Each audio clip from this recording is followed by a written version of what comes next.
Hey everyone, welcome back to this week's edition of the Maconi Setup Shop A-Fix Tutorials. This week we are looking at my personal favorite racetrack on the sim, the old Atlanta Motor Speedway.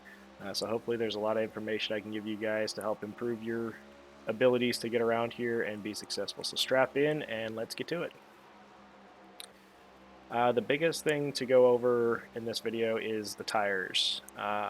This car, with this track and the surface that we have now, the tire makes a lot of grip. The car feels really good early in the run, but it's really important that you're patient and save your tires.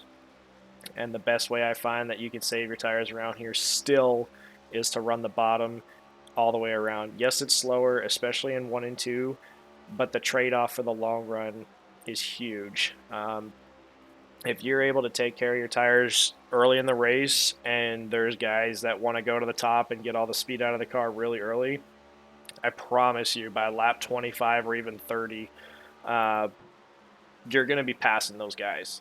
Okay, they're going to have a lot of handling issues, and they're not going to be able to keep that speed up where if you take care of your tires, you'll easily be able to drive around them, especially at this racetrack. There's so many ways that you can pass. All three lanes in both corners are really competitive.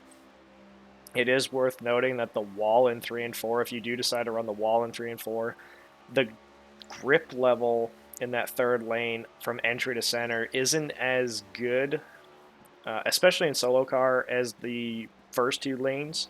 Okay. Um, who knows what it'll be like with a bunch of cars on the track? Maybe that lane will take some grip or add some grip there as the run goes on, but it's just important to know that if you try to run up there, it's just not as gripped up early on, so you have to wait on it a little bit. You still get a really good run off, but you just have to wait on the throttle entry to center. You just can't carry that speed like you can in 1 and 2.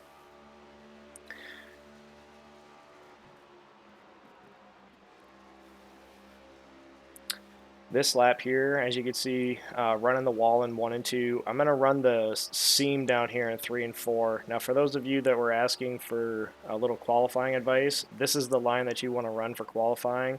This is, without a doubt, the fastest way around here, and you'll see a lot of people running this line. The problem is it melts your tires. So again, really early in the race, not a good idea. But once you've hit that point where you think that you're done saving tires and want to go, that is definitely the best way to get around here. If it's late in the race and you're really trying to catch somebody or trying to get away from somebody, that is the line that you want to run. It's going to be hard for them to pass you. Even if they get to your inside and they're running the bottom in 3 and 4, that line is going to have a lot more speed. It's like half a tenth faster.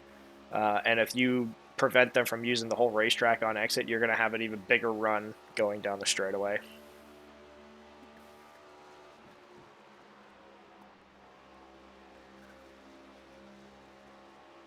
Okay. These laps, again, just showing you around. The middle and both corners are really competitive. Again, when you're saving, you'll want to be on the white line at both ends. But the middle, if you're trying to pass somebody that's running these lines, if they're running the wall in 1 and 2, the middle in 1 and 2 is another really good spot. You're not going to have the same run off the corner, but if you can keep your nose there on the straightaway, you can even run that seam in 3 and 4 and force them higher up the racetrack to complete that pass. If you are able to get to anybody's outside here, chances are you're going to pass them pretty easily. If you've caught somebody and you manage to get to their outside, there's not very many options for them at that point. Even if they try to race you really hard, you're probably going to go around them anyway. But when you're trying to pass around here on the bottom, if they're running the wall in 1 and 2, the middle is a great place to run because you can keep that speed and get in the throttle with them. They're just not using as much wheel, so they're going to have that little run down the straightaway. But if you're trying to run the white line and they run the wall, they're going to be clear of you long before they get into turn 3. Trying to run the bottom in 3. When we switch to the in-car, I'll demonstrate what I mean by following the safer barrier into the corner. For 1 and 2, really important to know when we run the bottom in the in-car, I'll show you there's a line, the white line down in 1 and 2, right about here where it really transitions to the left. Uh, Early on in the run, or at least when you're saving tires, that's what you want to wait to get to until you get full throttle. If you get into it too soon, you're going to get tight. Or if you get into it too soon and you have a lot of wheel into it trying to keep the car down on the bottom, you're going to get really, really loose. Okay, so we're going to go back to lap 8 and we'll go to the in-car for those of you that wanted to see some more in-car. And we're going to go through a few things and I'll show you on the bottom when we come around next time the line that I'm talking about. You can see it, we just went by it, but I'll show you.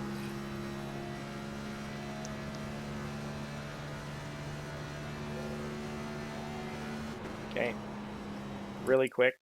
When we talk about falling off the safer barrier, this is what I mean. So the way the safer barrier pops off the cement wall, that's where I'm trying to turn into the corner. That's my line to go down to the bottom, okay? And then this Cup Series sign, this Cup Series sign on the right here, as you can see, I'm already trying to get off the throttle. You want to be off the gas before this. If you carry the throttle past this, you're never going to hit the bottom. You're going to be really tight, and then you're going to be doing all you can just to make the corner.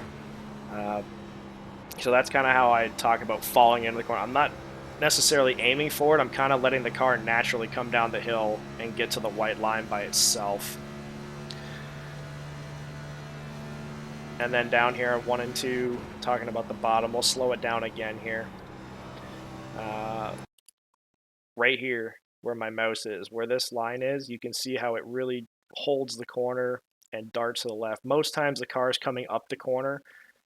That's the spot where you want to wait to get full throttle. If you want to save tires around here, if you can wait till that spot on the line, you're going to be really, really happy 20, 30 laps into a run.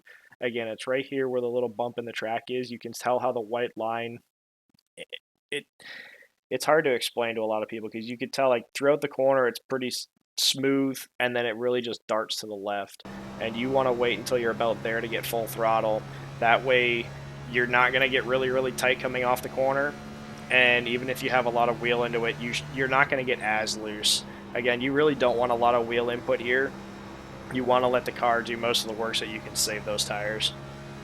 Okay, this last lap I'll mute so you guys can watch without sound.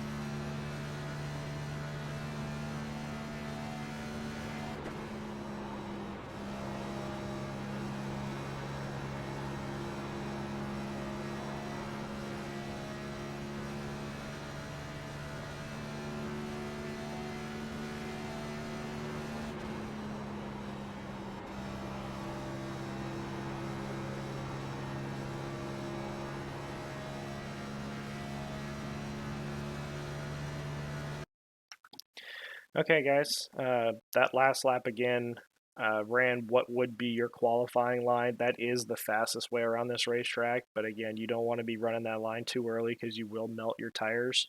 Running the bottom early on, at least, is the best way to save your tires. If the race goes green from start to finish, you're lapping. If you get cautions, then obviously you got to change your game plan. If you get an early caution, you still want to be saving. But if you get a caution late and there's 15, 20 to go, saving's really out the window.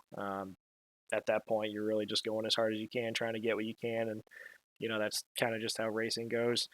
So that'll do it for this video. If you found that it was helpful, please consider leaving a like as always. If you have any questions, comments, or concerns, please leave a comment down below. Again, I'm trying to make these videos to help you guys. That's the most important thing. That's why I do it. If I don't see any comments, and that tells me that everything's good and you guys are happy with it. If you're not already subscribed, be sure to hit that sub button, ring the notification bell so you can see these videos every Monday when Maconi posts them. And last but not least, I hopefully everybody had a really good Christmas and stay safe and enjoy the new year. Okay, guys, best of luck this week, and we'll see you out on the track.